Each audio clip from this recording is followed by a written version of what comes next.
en el marco de la Ley Orgánica de Gobiernos Locales que ustedes conocen. Buenos días, y nosotros ya nos encontramos aquí en la Municipalidad Provincial de Morpón Chulucanas, donde se viene llevando a cabo un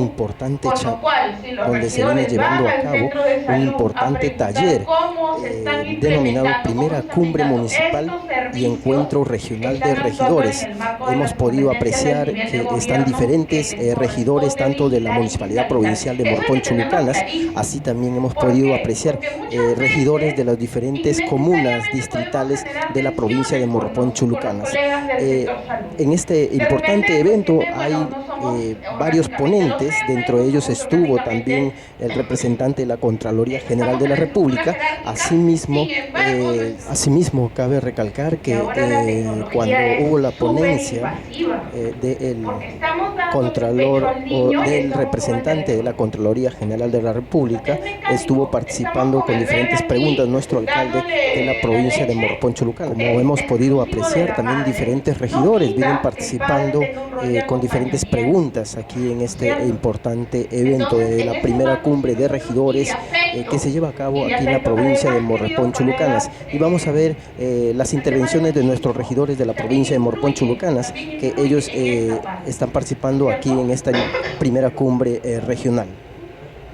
La clausura de este importante evento, el primer encuentro regional de regidores aquí en la provincia de Morpón Chulucanas, se llevará a cabo a partir de la 1:50 de la tarde y estará pues representado por uno de los directivos de la REMURPE a nivel nacional. Con las cámaras de MTV Alto Piura, informó Lorenzo Tábara Trigoso.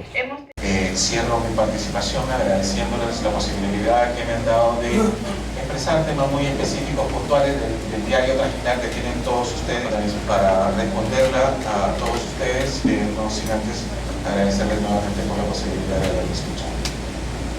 He intentado ser o utilizar un lenguaje lo más llano posible, porque el auditorio no necesariamente es un auditorio técnico-legal. Por tanto, he empleado los términos más llanos posibles. Variopinto y dar diferentes, objetivos o diferentes apreciaciones. Un panorama variopinto, podría yo expresarlo, usted puede tener un criterio, tenerlo de un modo distinto y sobre el cual podemos disertar o podemos generar un ánimo discutivo. A nivel, lo importante de las ordenanzas municipales es que estas van a regular aspectos de interés general. Y en eso quiero ser, en el derecho tenemos un principio que no podemos diferenciar donde la ley no diferencia. Por lo tanto, el aspecto sería a considerar, no generando aspectos que puedan contravenir derechos constitucionales de naturaleza discriminatoria. O sea, no podemos regular o utilizar... Deberíamos tenerlo en cuenta. En el caso de las ordenanzas, creo que también es importante rescatar y reforzar, en todo caso, eso le plantearía, porque muchas veces las ordenanzas resultan ser muy ambiguas, ¿cierto? O demasiado generales, ¿cierto? O pasar por decir, declaro de interés público, por ejemplo, la amenaza del dengue, pero ya ahí se queda, pero puntualmente, ¿qué nos toca? ¿A quién le toca? Y esos son los vacíos que tenemos también a nivel de Congreso, por eso es que tenemos tantas leyes y que finalmente no se implementan porque muchas de ellas no están reglamentadas. Creo que también en ese sentido le pediría que nos dé algunas pastillitas, como por ejemplo, que la ordenanza no se quede en lo muy general, sino que logremos aterrizar.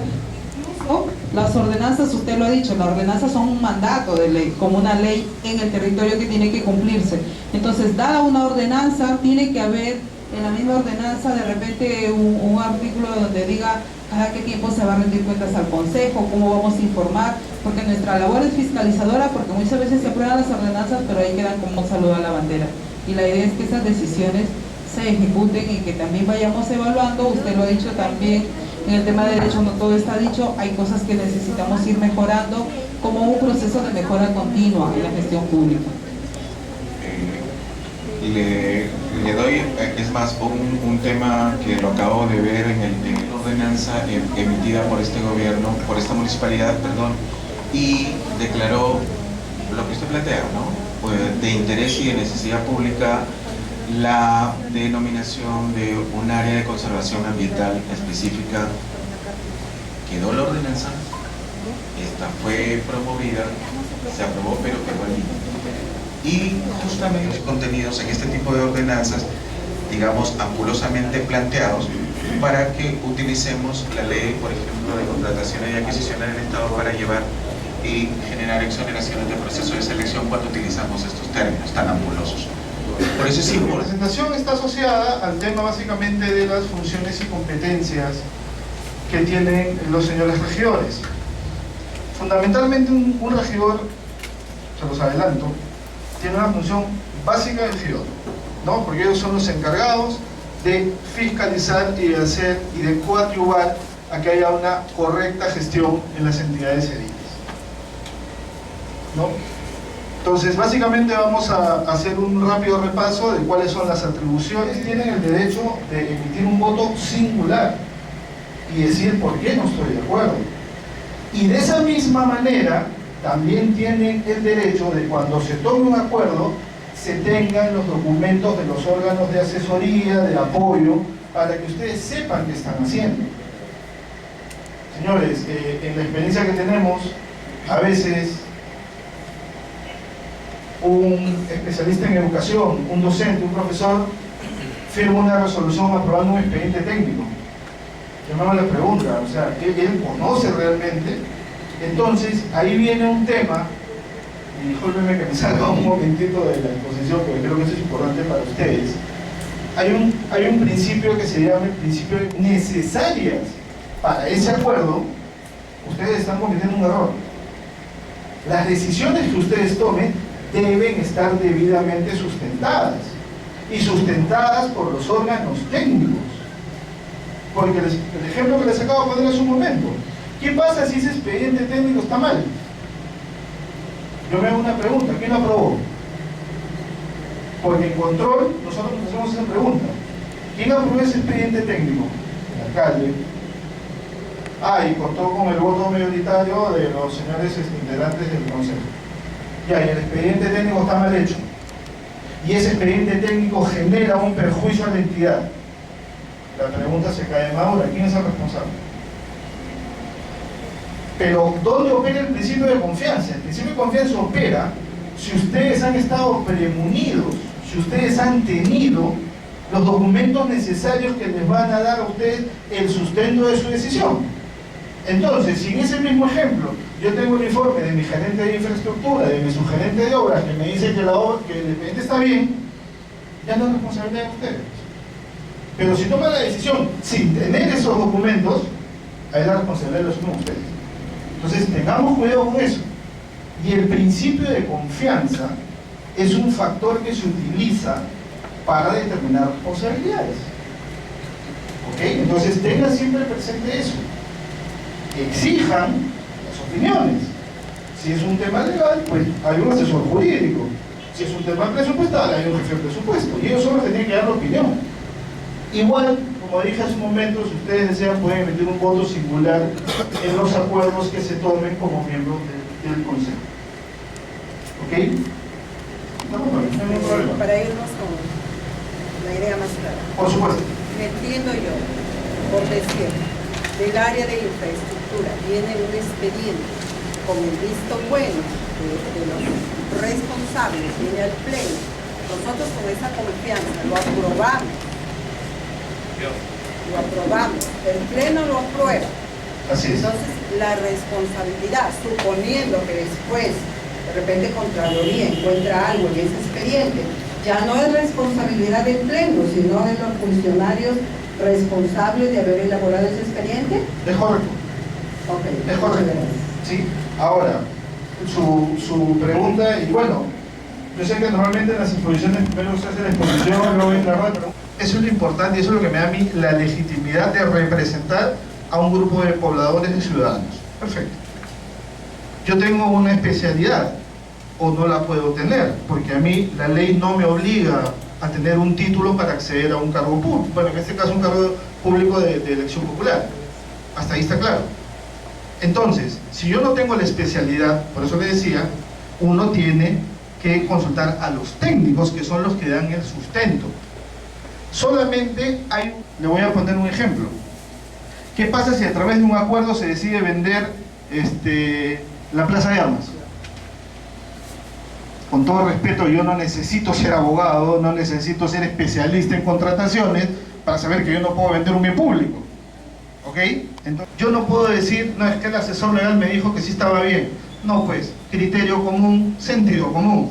¿No es cierto? O es como que yo tomo un acuerdo y ya, ¿saben qué? Voy a regalar $1 millón del canon a un vecino. No puedo hacer eso. Entonces, quiero que quede claro. Opiniones técnicas, sustento técnico es necesario para que ustedes adopten sus acuerdos y tomen sus decisiones. La única excepción, y eso se rompe, cuando hablamos de un tema manifiestamente irregular de sentido común. Y ojo, no solamente es la Contraloría, o sea, puede ser la Fiscalía, puede ser la Defensoría del Pueblo y cualquier otro órgano que ejerza algún tipo de control o de fiscalización. ¿Sí? No, a usted por la pregunta. ¿Está claro cuál es el marco normativo en el cual se basan ustedes que la entidad puede emitir las normas correspondientes? ¿No? De la misma manera está la Ley Orgánica de Municipalidades, que también señala, ¿no?, en el artículo 9, en el inciso 22 y 33, ¿no?, autorizar y atender los pedidos de información y fiscalizar la gestión de los funcionarios de las municipalidades, ¿no? Esto también es un tema importante porque me gusta hablar con ejemplos. Existe, no se olvide, una ley de acceso a la información pública, que la pueden ejercer ustedes, la pueden ejercer cualquier ciudadano. La ley establece cuáles son las excepciones, ¿no?, en los casos donde yo no puedo pedir información. En todo lo demás, pueden pedir la información que ustedes necesiten. Y se la pueden pedir a cualquier entidad pública, siempre y cuando no se trate de un tema de reserva, de confidencialidad, ¿no? Evidentemente, si yo le pregunto ahorita al Ministerio de Defensa que me diga cuánto le costó comprar un par de tanques, me va a decir, no te lo puedo dar, porque es un tema de confidencial y reservado, ¿no? Igual, si de repente ustedes van a la Fiscalía y piden una información, les van a decir no, porque es un proceso reservado y se cautela la identidad de los denunciantes. ¿Correcto? Acá hay un pequeño resumen, ¿no?, de cuáles son las atribuciones y obligaciones de los regidores: proponer proyectos y ordenanzas, formular pedidos, desempeñar por delegación atribuciones políticas del alcalde, desempeñar funciones de fiscalización, nuevamente está ahí presente el tema de fiscalización, integrar comisiones ordinarias y especiales, ¿no?, y mantener comunicación con las organizaciones sociales y los vecinos para informar al Consejo Municipal. Son un órgano de gobierno, no se olviden, ¿no? La estructura de una entidad de edil es similar a la del gobierno central. Poder ejecutivo, poder legislativo, es exactamente lo mismo. Está dividido de esa manera. ¿Ok? Mi pedido se somete al pleno. ¿Ok? O sea, estoy ejerciendo mi derecho como regidora, ¿cierto?, para fiscalizar y necesito información. Y entonces solicito información, sin embargo este pedido, que ya supuestamente es mi derecho, se somete al pleno. A ver, le comento. Yo le voy a responder desde la norma. La ley de transparencia de acceso a la información pública es bastante clara. Y ahí me dice cuáles son los supuestos en los cuales yo no puedo entregar información. Como le decía hace un momento: confidencialidad, reserva y secreto militar. Si no son esos tres casos, no habría impedimento para entregar información pública. Y le vuelvo a repetir, no es un derecho exclusivo de un regidor, es un derecho ciudadano, cualquier persona puede pedir. ¿Ok? Entonces, si no está dentro de los tres supuestos, vuelvo y repito, confidencialidad, secreto militar o reserva, se tendría que dar. Ahora, si se va a negar la entrega de información, tendría que sustentarse en alguno de esos tres. Ahora, administrativamente, ¿Cómo es que se niega? Si con carta, con memo, con oficio, con acuerdo, ese es otro tema. Y ese es un tema ya de manejo y de gestión de cada entidad. Pero definitivamente, si no están en esos tres, quien no entrega la información, porque otra cosa no hay que olvidarnos, cada entidad pública tiene un responsable de transparencia. Por ejemplo, a nivel de Contraloría, en la región Piura, el responsable de dar información es quien les habla. Entonces, si yo no doy información, el que va a asumir la responsabilidad soy yo. Y la propia ley de acceso a información, de transparencia de acceso a la información pública, establece la posibilidad de que cuando uno se le niega la información, puede interponer cierto tipo de acciones como el habeas data o inclusive llegar a la vía penal, ¿no?, por un tema de omisión de funciones. Creo que usted tenía una pregunta. Sobre ese punto, ¿no? Dígame. El regidor puede solicitar la información y el consejo aprueba la entrega de información. Correcto. Primer punto. El regidor puede ir directamente a la oficina a solicitar información como regidor. Es lo que yo pediría que aclarara, porque acá dice que tienen además la atribución de solicitar documentos para efectos de fiscalización, pero esta solicitud debe ser canalizada a través del consejo. O sea, yo entiendo de que es el consejo el que autoriza la entrega de información, ¿no? Esa aclaración. Sí, claro. Definitivamente el tema puntual es que sí, usted puede solicitar la información, porque miren, ¿qué pasa? Si yo comienzo a ir a cada oficina a pedir documentación, evidentemente se va a hacer un desorden, ¿no es cierto? Y no vamos a estar ahora, porque además, ¿qué pasa? Lo puede pedir un regidor, lo puede pedir el otro regidor, lo puede pedir un ciudadano, lo puede pedir la Contraloría, lo puede pedir el Ministerio Público, y de repente 6 personas piden lo mismo. Y que ya ha pasado, ya nos ha pasado. Entonces, por eso, evidentemente, si esto se somete a consejo, es justamente para dar valor al acto de entregar la documentación. Pero yo vuelvo a lo mismo. Para mí el problema no es que sea a través de un acuerdo de consejo. El problema es que se sustente debidamente a través de ese acuerdo por qué sí te doy o por qué no te doy. Y como le digo, eso está en la ley. No lo estoy inventando yo. Ustedes revisan la ley de transparencia y acceso a la información pública y ahí está claramente detallado en qué casos yo no te puedo dar información o me puedo negar a darte. Justamente les ponía el ejemplo hace un momento por un tema de... Están pidiendo por pedir. Porque señores, si yo pido por ejemplo que me den un expediente técnico, me den un contrato, puedo inclusive paralizar la ejecución de ese contrato o la ejecución de esa obra. Entonces, si yo lo voy a pedir y es mi derecho, los derechos también tienen que ser ejercidos de manera responsable y los pido para algo, ¿no es cierto? Tengo que pedirlos para algo, no pedirlos por pedir. O de repente, discúlpeme lo que voy a decir, pero muchas veces hay enconos y enfrentamientos políticos y a veces se utiliza eso para desestabilizar, andar pidiendo, andar haciendo un problema donde no lo hay, ¿no es cierto? Por ejemplo, si nosotros pedimos una información es porque estamos haciendo algún servicio de control, alguna auditoría. O sea, yo no voy a agarrar, aparecerme acá y pedir, no sé, deme todos los comprobantes de los últimos 5 años. No puedo hacer eso. No se puede hacer. Yo sí tengo el derecho de pedirlo. Es más, no solo como ciudadano, sino como Contraloría, y tengo una ley orgánica que me ampara a pedir información. Pero tiene que ser también un ejercicio responsable de ese derecho.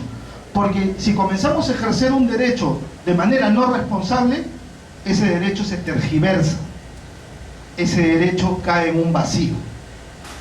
Y creo que lo que todos queremos, como funcionarios públicos que somos, es que la entidad marche bien, que se puedan hacer obras, que haya valor público. Eso es lo que buscamos, que la población esté bien, ¿no es cierto? Ok. Bueno, como se comentó, jefe de seguridad legal, jefe de infraestructura, ni nada por el estilo. Además que eso entraría en una contradicción, porque si mi principal función es fiscalizar, entonces voy a hacer un doble papel, o sea, acá fiscalizo y luego me fiscalizo a mí mismo. Eso no se puede hacer. Entonces esa es una de las primeras uno de los primeros temas que hay que tener en consideración. Y también el tema de las dietas, ¿no? Hay una improcedencia, porque también hemos visto lamentablemente casos donde a veces hacían adelanto de dietas y eso no se puede hacer tampoco, ¿ok?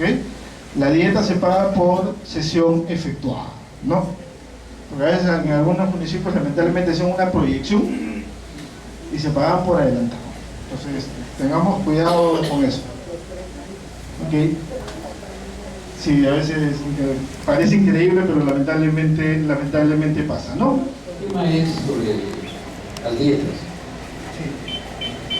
Hay regidores que en vez de van en representación del alcalde, puede ser a Lima, puede ser a Piura, pero hubo sesión de consejo.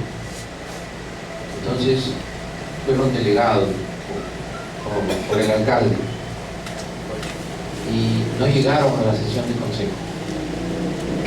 Entonces, no llegaron porque ellos no quieren, sino que fueron delegados. A la hora de pagar las dietas, ese regidor, al no asistir, no se le paga la dieta. Así es. Entonces, bueno, no me parece que es injusto, fue delegado por la municipalidad a cumplir una función municipal y se ve perjudicado al no pagarle la dieta, porque en realidad es un perjuicio al no pagarle una dieta a un regidor. Sería no ser sincero, negarlo de que quien no percibe una dieta de una sesión no lo perjudica, se perjudica, ¿no? Entonces, pero él no asistió porque no es que no quiera, sino que esto fue delegado por el alcalde. Entonces, ¿qué se puede hacer ahí? A ver, creo que hay un vacío ahí.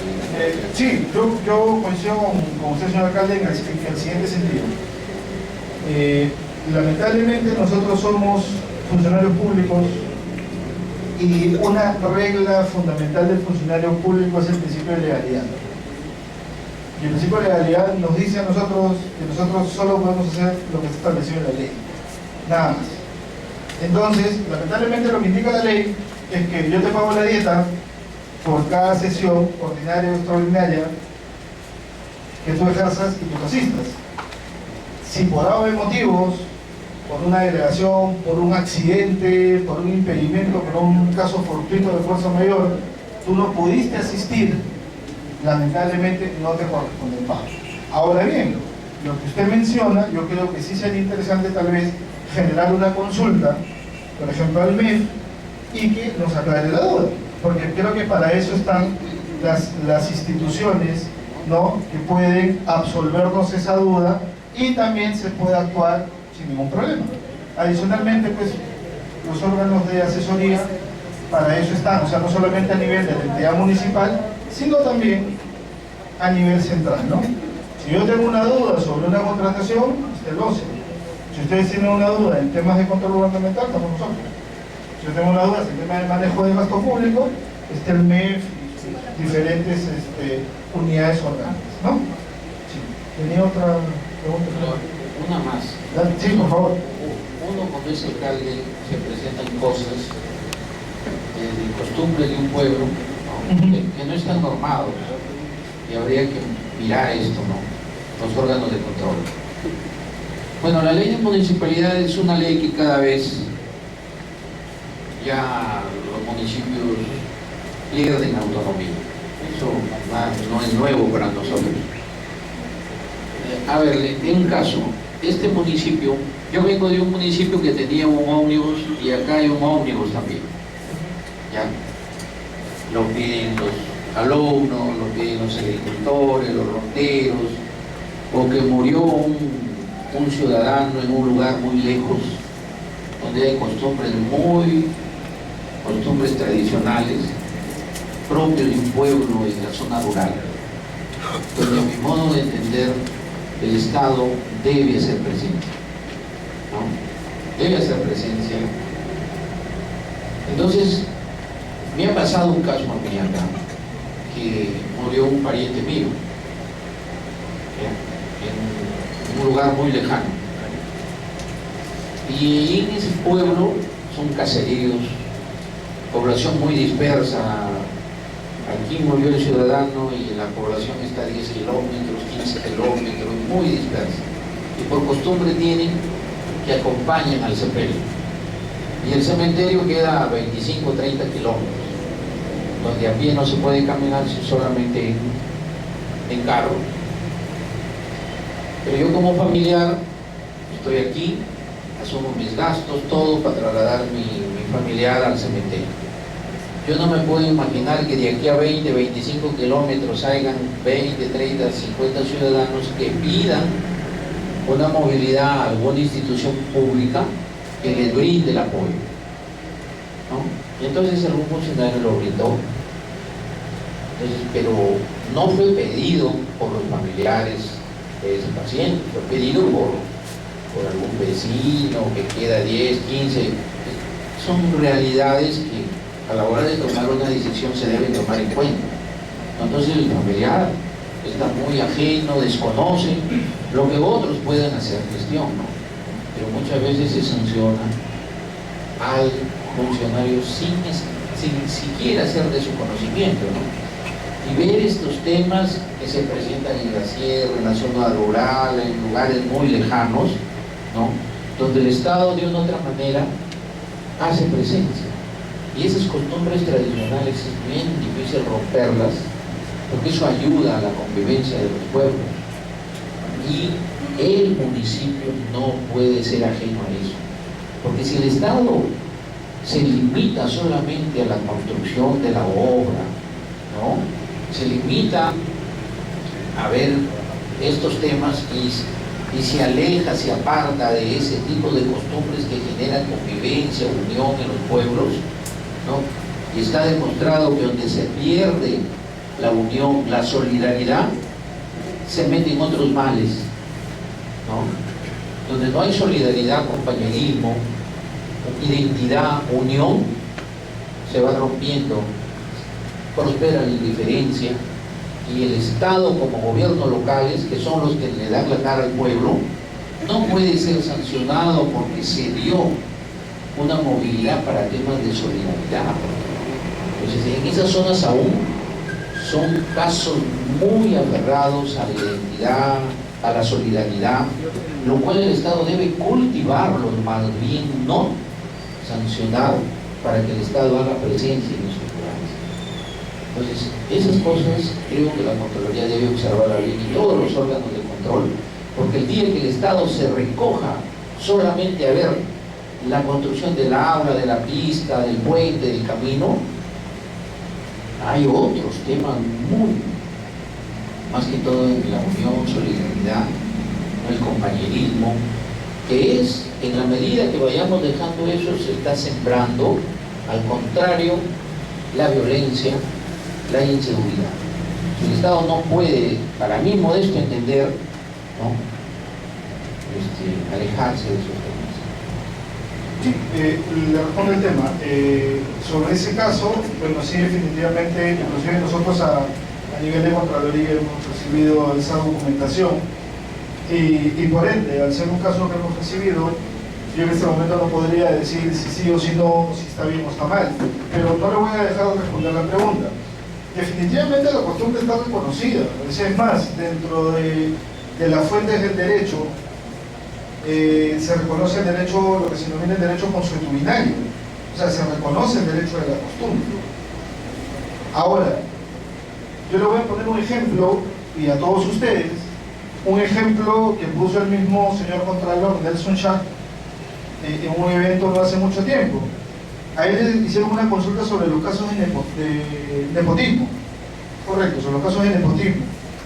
Y él mencionó que a veces, lamentablemente, cuando nosotros como Contraloría vamos a una población muy alejada, muy pequeña, a veces en ese municipio trabajan poquísimas personas.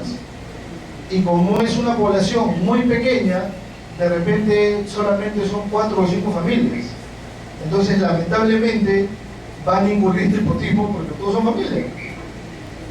Ahora bien, la pregunta es, yo como Contraloría, ¿observo o no observo?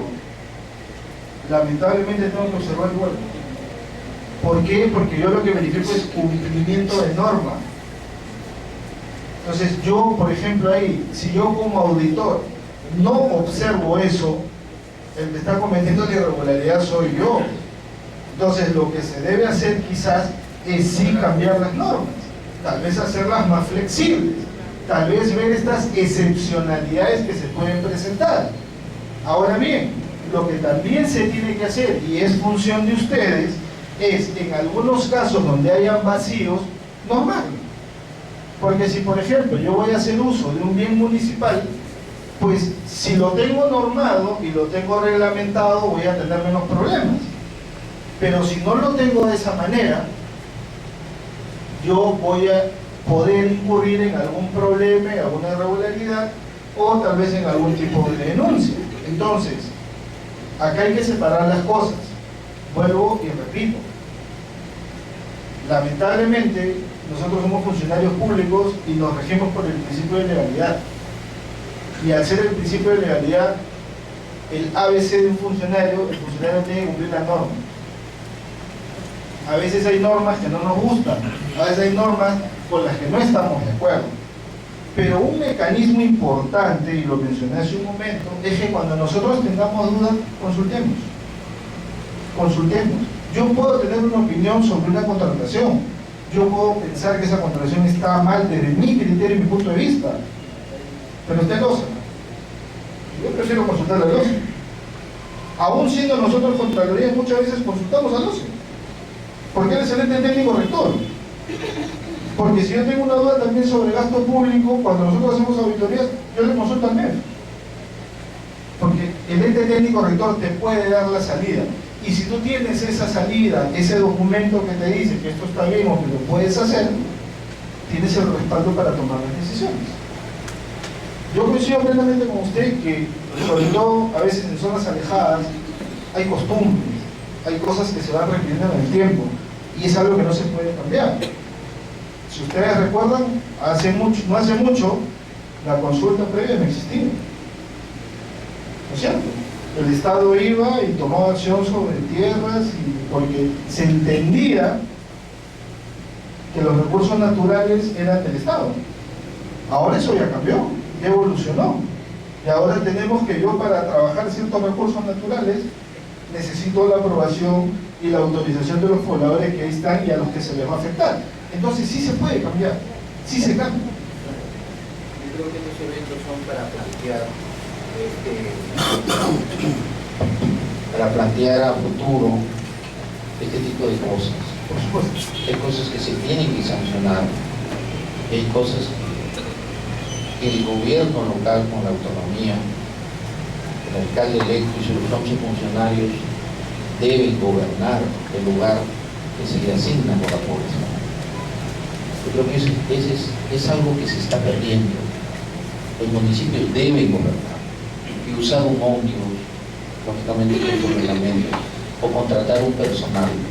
Por ejemplo, en este año la Contraloría ha incursionado a controlar, ¿no?, el control del contrato de funcionarios, ¿no? Okay. Entonces, lógicamente ese ha sido en base al manual que tienen las instituciones. Pero yo me he hecho preguntas en base a mi modesta experiencia que tengo.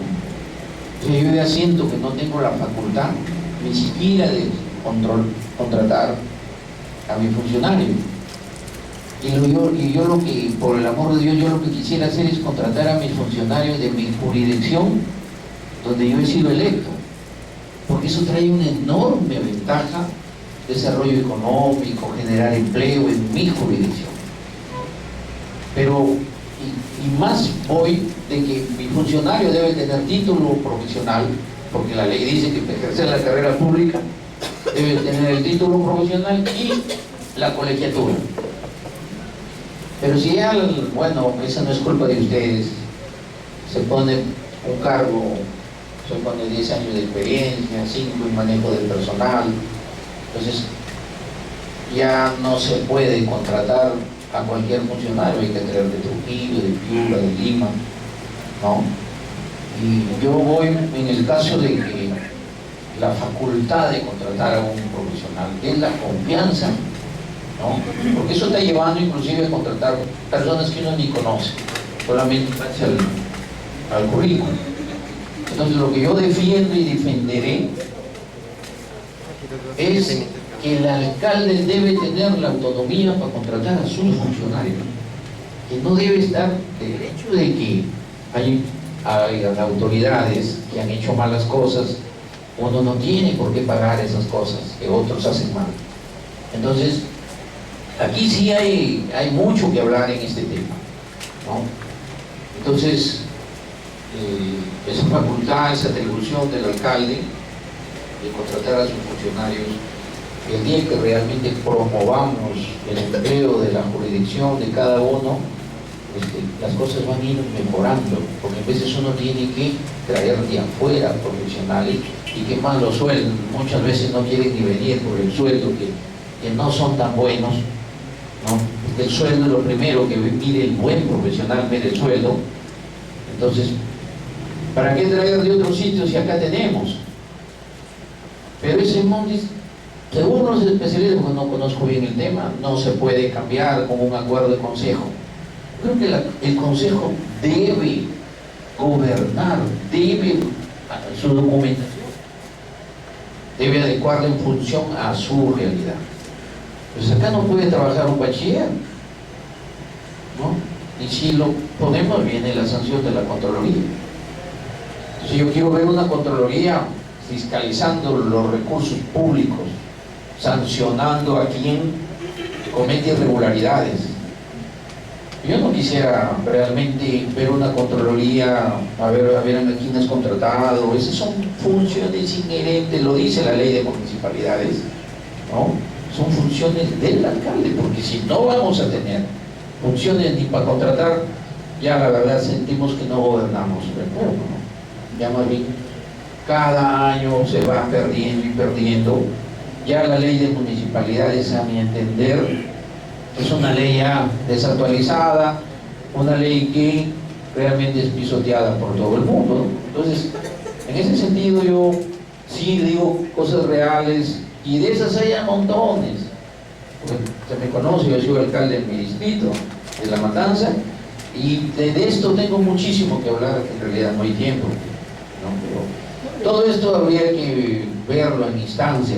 Todos estos talleres son para ya proponer cambios, porque hay cosas que ya no se ajustan a la realidad para gobernar un pueblo. Sí, y solamente se me permite, es un poco relacionado a la pregunta anterior. Seguimos en el mismo tema, es un tema de cumplimiento. Ahora, no nos olvidemos de algo, la Contraloría en el último año y en este año que viene ha cambiado el enfoque, y nosotros estamos apostando mucho por un tema del control simultáneo. Por ejemplo, en el caso que usted menciona, efectivamente, o sea, no ha sido un tema a nivel de Piura, ha sido un tema a nivel nacional. Y lo que se ha buscado ahí es advertir que se estaba incurriendo en un incumplimiento y dar la posibilidad de que las autoridades tomen la decisión más adecuada. Si yo me pongo en el enfoque anterior de Contraloría, yo simplemente hubiera llegado cuando ya el funcionario tiene un año contratado, 2 años contratados, y decir, ok, ¿sabes qué? Has incurrido en un delito que se llama nombramiento indebido del cargo, y la otra persona ha incurrido en un delito que se llama aceptación ilegal del cargo. Y listo, y lo paso a la fiscalía. Nosotros ya no actuamos así. Nosotros lo que estamos ejerciendo es el control simultáneo. ¿Para qué? Para advertir una situación que en el futuro puede transformarse en un perjuicio, en un incumplimiento normativo. Ahora, también hay una realidad. Hemos revisado mucho este tema de la designación de funcionarios, y lamentablemente hay muchas entidades que tienen sus documentos de gestión interna absolutamente desfasados. Otros los tienen inclusive aprobados en base a normas derogadas, y hay otro documento de gestión, discúlpeme lo coloquial de la frase, pero un poco más, y le piden que tenga un certificado de la NASA. Y disculpen, eso no lo hemos hecho nosotros. O sea, nosotros hemos encontrado el tema así. Y es más, el ejercicio profesional ni siquiera lo regulamos nosotros, lo regula cada colegio profesional. Porque para ser ingeniero y para ejercer, o sea, a ver, los más complicados son los ingenieros, no sé si hay un ingeniero acá, pero los más complejos ingenieros, porque según su ley, esos señores hasta para dar opinión tienen que estar colegiados y titulados. Tienen, si ustedes revisan la ley del ingeniero y del arquitecto, ellos para cualquier cosa tienen que estar absolutamente colegiados. Los abogados, un contador para firmar un balance, tiene que estar colegiado, tiene que estar titulado. Entonces, eso no lo decimos nosotros, eso está en la norma. Pero igual, yo creo que las normas son perfectibles. Las normas tienen que irse modificando en el tiempo y tienen que asumirse a la realidad. Porque a veces, la gran tragedia muchas veces en nuestro país es que nosotros copiamos normas de otro lado y luego nos damos cuenta en su aplicación que no se condice con nuestra realidad. Lamentablemente es así.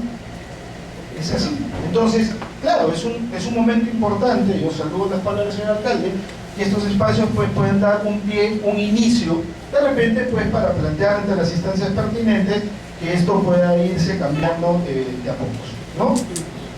Pero yo sí que hay un mensaje, les digo que nosotros estamos desde hace más o menos ya año y medio casi en un franco proceso de transformación, porque nosotros queremos ser colaboradores de la gestión.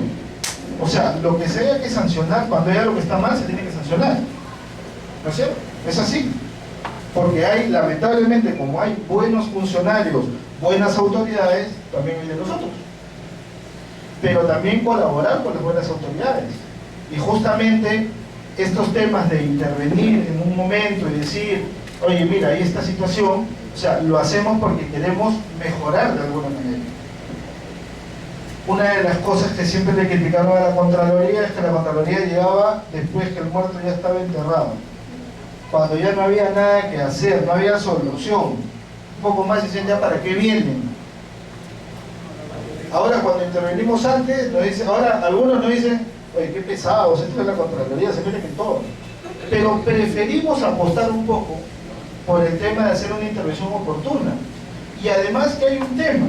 Si yo vengo a través del control simultáneo a decirle a una autoridad, sea la que fuera, mira, acá hay una situación, acá hay un riesgo, acá puede pasar algo, esa autoridad está en la total facultad de decirme, gracias Contraloría, pero yo voy a seguir con lo mío porque yo tengo mi sustento.